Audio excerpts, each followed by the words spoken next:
So, have you ever felt that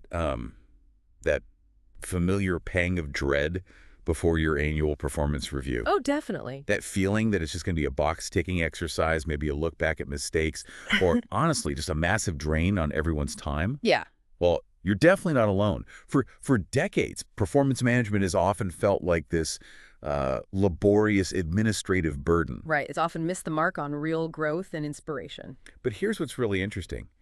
Top companies are kind of quietly revolutionizing this whole process. Yeah. They're turning it into a powerful engine for engagement, productivity, and, well, actual human development. That's exactly right. And today, our mission in this deep dive is to unpack how these leading organizations have transformed their approach. We're going way beyond the old ways, aren't we? Absolutely. We want to show you a roadmap for creating a high-impact system that truly fosters growth and aligns, perfectly with your organizational goals. Okay, so we're diving deep into expert insights, looking at the evolution, the essential components, best practices, what separates the good from the truly great, and also the pivotal role technology plays in making it all work smoothly. Exactly. All right, let's start by unpacking the problem itself. For far too long, performance management relied on something many of us know well, the annual appraisal. The dreaded annual review. Right. It felt like this once-a-year reckoning. And that's precisely where the issues started to, fester. These were often slow, cumbersome processes. Employees were evaluated almost entirely on past performance. Looking backwards, mostly. Exactly. The focus was heavily on accountability, sometimes, frankly, hurting actual growth. And this led to some pretty significant pitfalls. Like what specifically? Well, think about delayed feedback. If you're only hearing about a critical issue once a year, Yeah.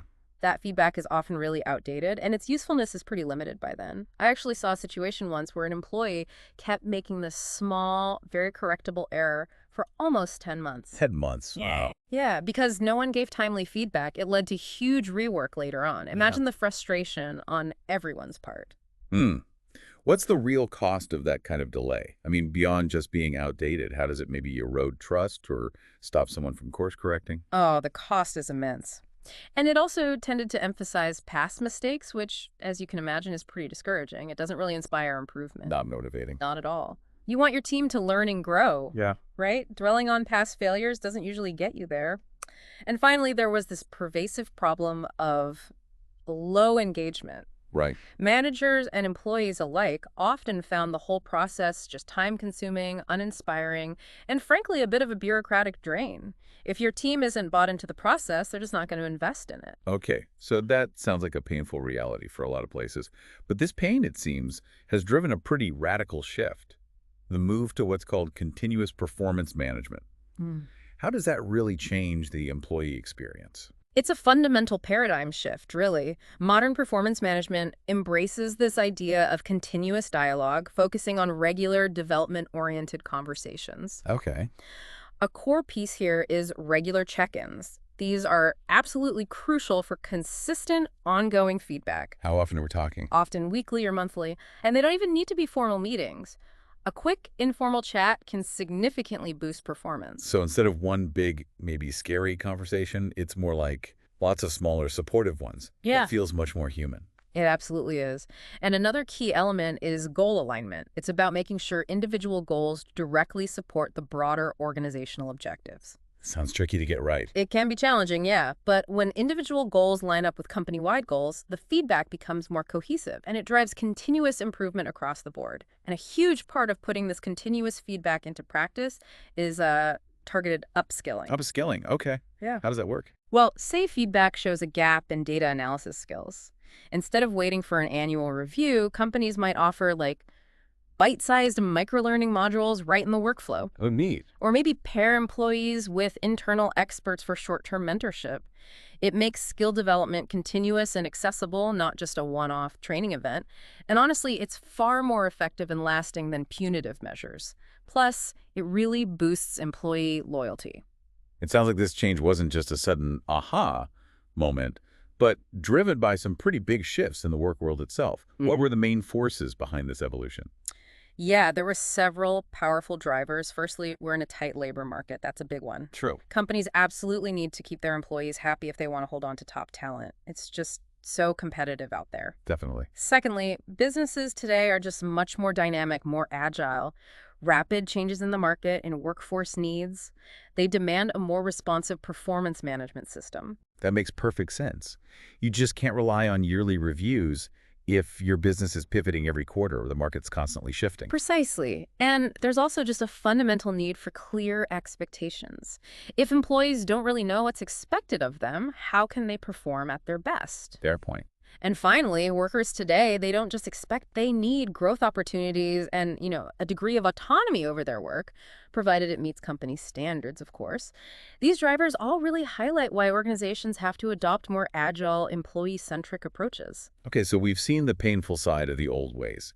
But what does the solution actually look like? What are the essential building blocks, the DNA of a system that truly empowers people and drives the business? Right, that's the critical next step. There are basically four core components. First, and this is really critical, is goal setting. Okay. And goals should follow the SMART framework. I'm sure many listeners have heard of it. Specific, measurable. Exactly. Specific, measurable, with clear metrics, often quantifiable KPIs, those key performance indicators. Right, the trackable measures. Yes. Achievable, meaning realistic within the resources and time you have. Relevant, aligning with organizational priorities. And time-bound with clear deadlines. You give an example. Sure. A sales team might set a SMART goal to increase revenue by, say, 10% in the next 6 months. This ensures that objective is clearly linked to the company's direction, and everyone knows exactly what success looks like. That definitely provides a lot more clarity for everyone involved. It absolutely does. Okay, the second component is performance reviews. But think regular, not annual. Like quarterly. Quarterly, or even more often for really critical projects, and they should incorporate 360-degree feedback. Ah, the 360. So that's feedback from all directions. Pretty much. It includes self-assessment, feedback from multiple sources, peers, customers, managers, and dedicated development planning.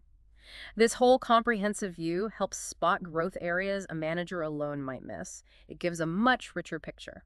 That sounds powerful, but maybe tricky to manage? Getting honest feedback? It can be. A common challenge there is ensuring psychological safety, so people feel comfortable giving genuinely honest, constructive feedback without worrying about, backlash. Good training on how to give and receive feedback is absolutely key. Okay, so once we've reviewed performance from all these angles, is the next logical step focusing on how we help people actually grow? Precisely. And that's where ongoing development becomes so vital for keeping employees engaged continuously. What kind of strategies work well here? Well, things like training programs. HR might organize formal courses or workshops, and also mentoring programs, pairing employees with experienced coaches or superiors. This focus on continuous learning ensures performance keeps improving and helps bridge any skill gaps identified earlier. Right. And finally, what about motivating everyone? Keeping them doing great work? Because performance management should also celebrate success, shouldn't it? Definitely. That's where rewards and recognition come in. These motivate employees and reinforce positive behavior. They can be monetary, obviously bonuses, raises. The traditional stuff. Yeah, which are effective but can be expensive. A really viable and often more cost-effective alternative is non-monetary recognition. Like what? Things like public praise, awards, maybe opportunities to work on higher visibility projects. These non-financial rewards can be just as effective, sometimes even more so, in motivating your team and building that culture of appreciation. Okay, we've got the components laid out. But how does this all come together in a practical, step-by-step way? Can you guide us through the performance management process in action? Certainly. It really starts with planning.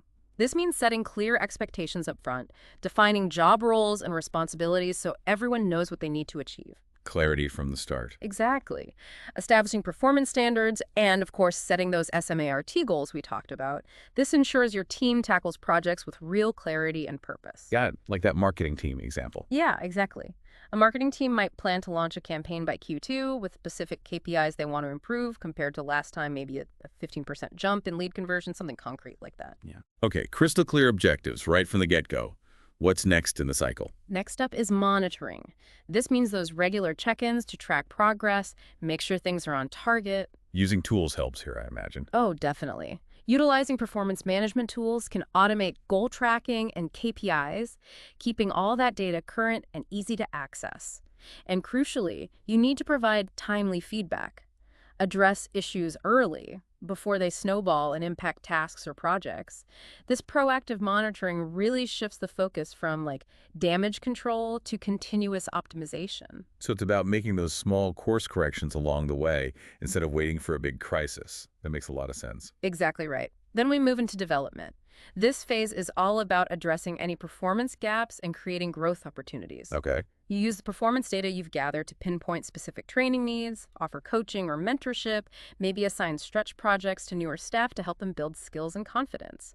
This is where that commitment to continuous learning really takes root and becomes tangible. And finally, the part everyone kind of thinks of when they hear performance management, the assessment and reward bit. Yes, the rating and rewarding phase. This involves formal assessments, but using predefined criteria is key to ensure fairness and avoid bias. And using the 360 feedback here too. Absolutely. Leveraging that 360-degree feedback provides a much wider range of data for a holistic view.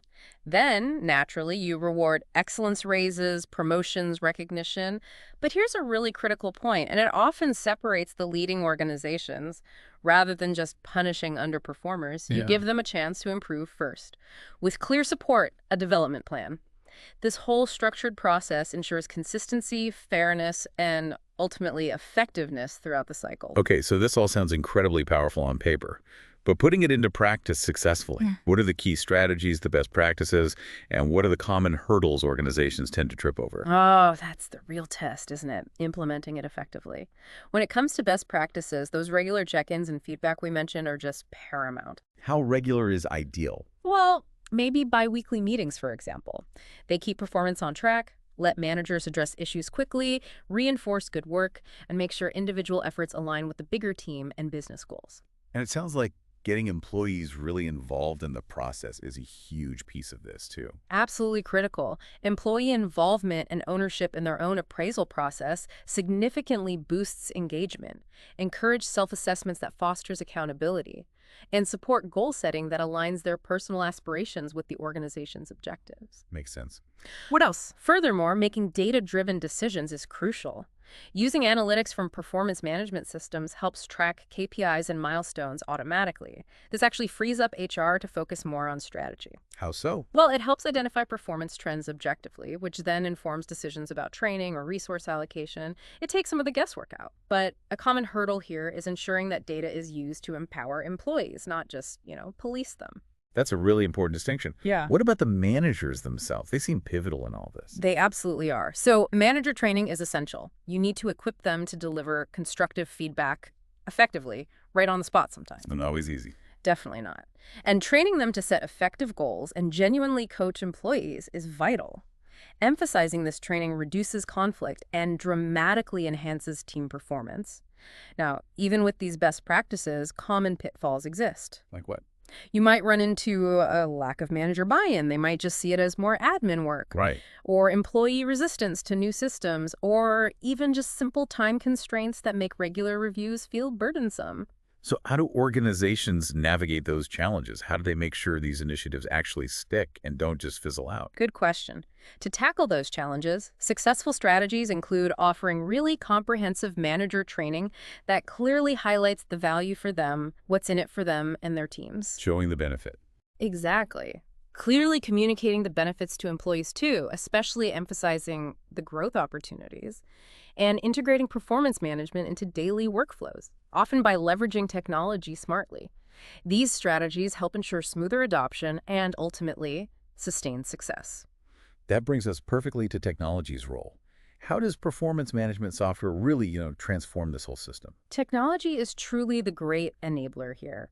Modern performance management software, whether it's part of a bigger HRIS or a dedicated platform, it streamlines the whole implementation. How specifically? Well, it offers features like customizable review templates, automated goal tracking, real-time analytics.